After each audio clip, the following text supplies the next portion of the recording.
Hi everyone, my name is Jamie and this is going to be my first trying to conceive vlog. I'm very new at this, so please bear with me. The reason why I decided to make a vlog is because my situation is very unique and I personally find it very hard to find anyone who is going through the same thing that I am, and I'm hoping that maybe someone out there is, and that someone can share their experiences with me and I can share my experience with everyone. So the reason why our situation is unique is because, one, my husband is actually a T6 paraplegic, and I myself have casually been diagnosed with polycystic ovarian syndrome. So our situation is a little more difficult than that of the average couple, I suppose you could say. When my husband and I first started dating, he actually had no idea that he was even able to produce sperm. Because having a baby was and is so important to me, I made sure I did my research, and I actually discovered that a lot of men who are paralyzed are able to ejaculate using a powerful massager. So we did order one, and it came, and he tried it, and it worked the first try. So that was really, really great. That really got our trying to conceive. We did every month fertility. I used Fertility Friend. I was tracking everything, ovulation tests, everything. We eventually went to my husband's urologist, who gave us, he referred us to a fertility clinic, and we did not even go for our first appointment until November of 2012. During that appointment, we did all of our testing in advance, so we had our results by then, and we actually found out that there is nothing wrong with my husband's sperm. It's all good. Now that means that any issues that we are having trying to conceive is either due to the method that we were using, which I will explain in a minute, or it was to do with myself. Now, all of my hormone levels and everything, it came back quite normal. So the only thing that's been tossed around is that quite possibly I could have polycystic ovarian syndrome. The only symptom I have is being overweight, and the fact that I have longer than normal menstrual cycles. They are quite regular. They're generally around every 38 days. And I do ovulate on my own, but I guess, it's hard to predict when it's going to happen. Now, as far as our method for trying to get pregnant, because my husband cannot ejaculate with sexual intercourse, look at me all scientific about it, we do have to do at-home insemination. Now, this is not like a turkey baster. It does not get that ugly. It's as simple as him using the magic wand. That's the massager that he uses. And he does his stuff into a plastic cup. I take a needless syringe. I put a little bit of pre-seed in it. And then I suck his donation up and do my thing. I won't go into any more details than that because it is kind of weird to talk about for me. Basically, because the powerfulness of the magic wand on skin, it's something that we have to limit the use of, and so we can't really do the every other day, we are lucky if we get trying done 3 times in a cycle.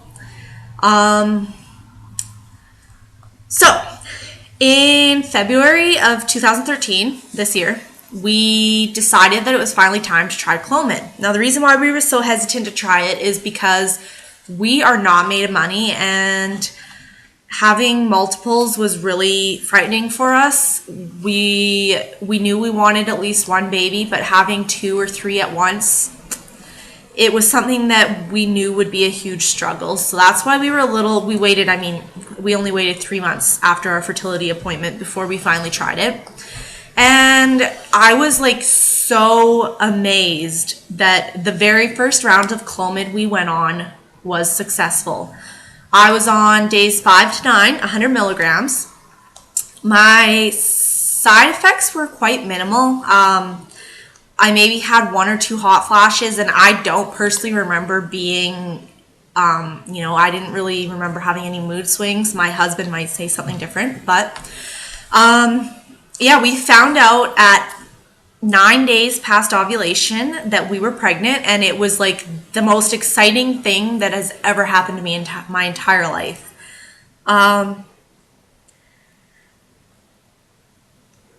At 7 weeks, I had a really severe gallbladder attack, and it put me in the hospital. I was in so much pain that the doctors were worried that the pain would stress out not only myself, but my baby as well. So they had no choice but to put me on morphine. I was also on gravel to help with the nausea. And we talked to the surgeon, the doctor on call, and we actually spoke to an OBGYN. And all 3 of them thought that it was absolutely necessary for my gallbladder to come out. Now, the reason why they wanted to do it then and not after the baby was born was because they figured that if I was having an attack now, this early into pregnancy, that I was certainly going to have more. And I've had a gallbladder attack before I was ever pregnant, so it does run in our family and it happens. And this was the worst, and it was the longest attack I've ever had. So they said that if I left it, they would likely only continue getting worse, and they would last longer, and they would start being almost life-threatening because I could go into septic shock. So they thought that it was best for me and baby for me to have surgery. So that was it. I went in for surgery. It was my first time since I was 3 years old having surgery, and I was terrified for the life of my baby. And it was just scary in general. Now I had my first scheduled ultrasound a week and a half after our surgery. It was less than a week and a half. It was 8 weeks and 5 days is what they figured the baby's age was at the ultrasound. And everything looked good. This was post-surgery, so, the chance of miscarriage after surgery did go up about 5% on top of the regular risk there is. It was within 10 days after surgery, they say the risk goes back down to your normal risk. So when I had my ultrasound at 8 weeks and 5 days, it was 8 days after my surgery, and everything was looking good.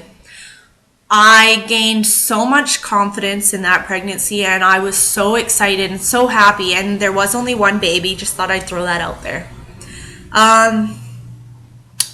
My due date for the baby was November 13th of this year, so November 13th, 2013. And that's right after my birthday, so that was super exciting for me as well. We continued our pregnancy, everything was looking good. I was having a hard time. I purchased my own fetal heart Doppler, and I was having a really hard time finding the baby's heartbeat on it. And I was worried, but at the same time, I am a little, well, I'm not a little, I'm a lot overweight, and it was worrying me that, I thought that it could be normal because I was only, I was less than 13 weeks, and some people don't even hear it until then. And I wasn't letting it stress me out. I did mention it to my doctor when I went and saw her, and she just said that some people can't hear it for a while. So at 12 weeks, of course, we shared the news with everyone, and it was so exciting. The day I turned 13 weeks, I was so relieved to be in my second trimester, and I was just so looking forward to having this baby, and I was looking forward to feeling him or her kick, and I was just so happy that day when I woke up, until I went to the bathroom and I found that I was bleeding. Now, right away, I knew that there was no hope. I mean, I tried to convince myself that, maybe maybe it was okay. Some people just bleed occasionally. I was trying to convince myself that everything was fine, but I knew that it was not. So I called my husband, and he came home from work and took me straight to the hospital. I found out that the baby's heart had stopped beating at 9 weeks. So this was exactly 10 days after my surgery. Part of me likes to think that the surgery is what caused the miscarriage, only because that means that I am capable of making a healthy baby and that my body is capable of caring for the baby while I'm pregnant. That being said, there's a whole other guilt thing that comes along with that, because ultimately the decision to have the surgery was mine, and I made the decision to do it because I was in so much pain. Now, I'm not going to go all into the emotional part of my miscarriage, because at this time, it's only been 3 months and it's quite personal to me.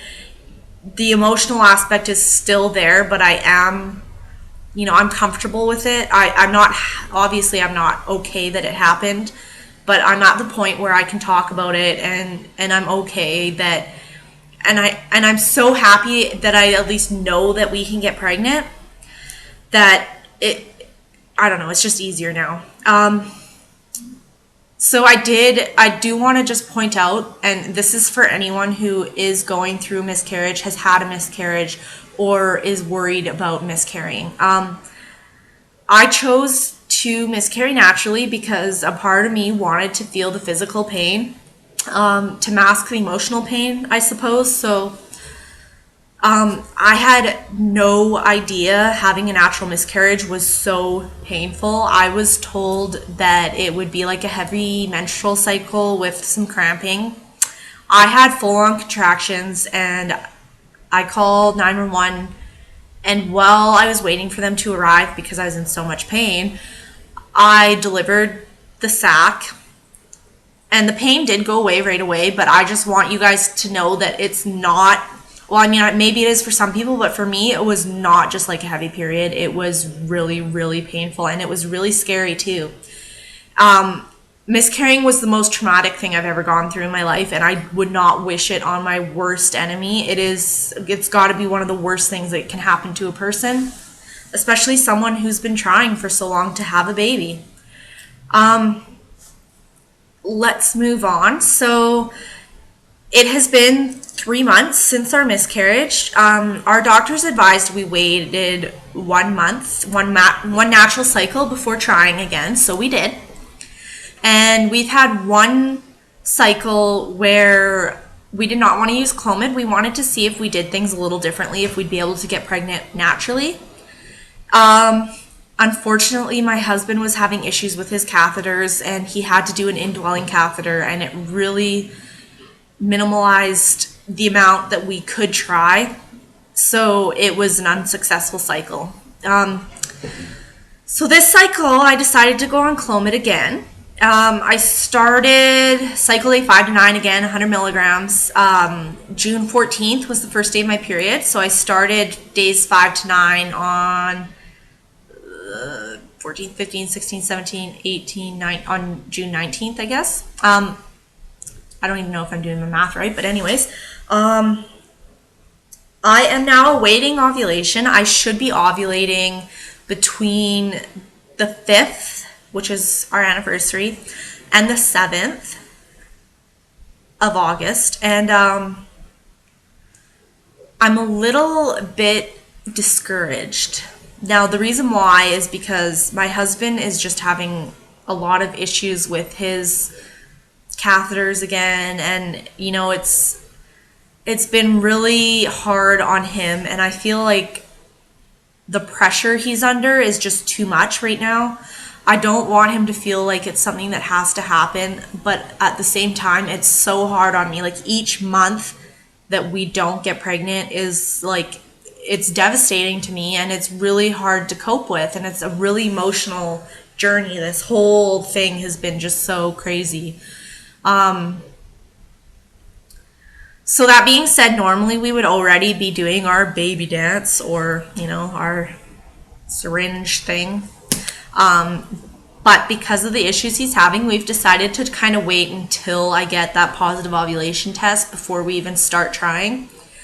I hope that his issues will be resolved by then, because that means that we can, at least get one go in before before the 2-week wait, before I ovulate, because I am on Clomid again, and you have to limit the amount of time that you are on Clomid. So I feel like a round that we're on it cannot really go to waste, but I don't want my husband to feel that, that much pressure with it. So it's not easy at all, and I guess my whole reason for making these videos is so that anyone who's going through the same situation, I would love to hear from you guys. Anyone who has a paralyzed husband who might be going through the same method that we are. I know a lot of lesbian couples do the at-home insemination thing, and I would assume that that can't be much different than what my husband and I are doing, aside from the donor sperm. And so anyone who's going through the same thing or close to the same thing as we are, I would love to hear your guys' stories. And I would hope that my story can help you guys. I don't know if I feel comfortable with vlogging yet, so I'm just gonna test it out, kind of see how things go. I will be updating you guys, I guess, around ovulation and during the 2-week wait, and definitely will do maybe live pregnancy testing. Another really big thing for me is that I would love to just document all of this, so that one day I can look back at it and know that all the emotional part of it and everything that I've gone through is worth it. And hopefully I'll be doing that when I'm holding our newborn baby. So I hope you guys enjoyed this. I am really amateur, and I apologize for all my blunders, and yeah. Okay, see you guys in a week.